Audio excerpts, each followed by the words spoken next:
There's a legend in Athens, Georgia about a tree that owns itself. That tree right behind me.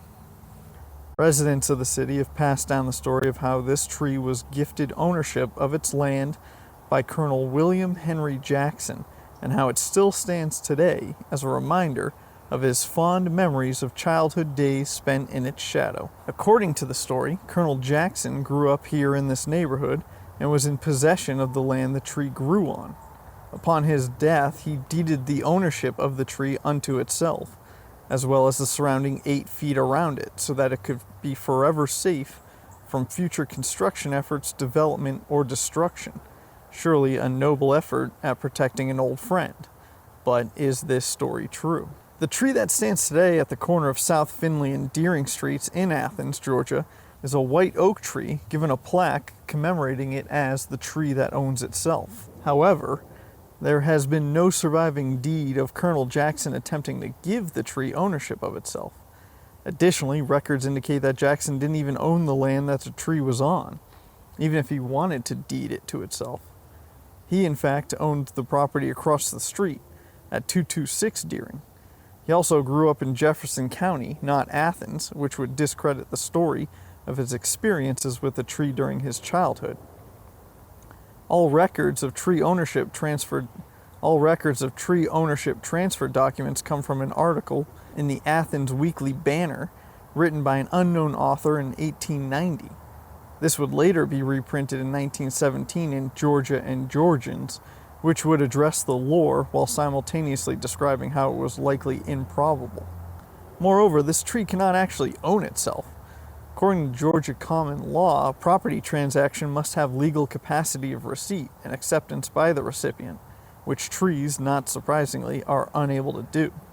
Despite this, the residents of Athens have dutifully taken it upon themselves to care for and nurture the tree, as written in Georgia and Georgians, saying that the public is happy to honor the tree's possession of itself, and donations of granite stone to create a planter, as well as soil, the plaque describing the legend, as well as general conservation have been volunteered throughout the tree's lifespan. But to make matters even more contentious, that tree that stands behind me today isn't even the original tree. In the years preceding and following the story that was written in 1917, nature decided to add another curveball to the details. The original tree was damaged by an ice storm in 1907, which led to portions of it rotting, weakening its integrity. The original oak, estimated to be between 150 and 400 years old at that point, was finally knocked down by a storm in 1942.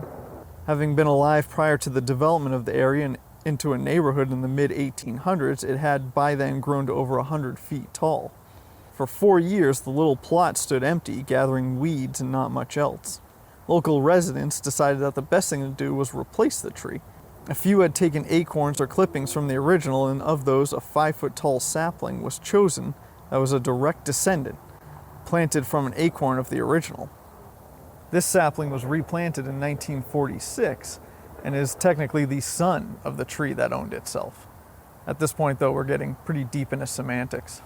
Despite there being some confusion as to whether the tree is incorporated into someone's private property or if it could be considered as such, it is now considered to be part of the area that is municipally owned and maintained here along Finley Street, and therefore affords the upkeep and conservation that any other public street tree would.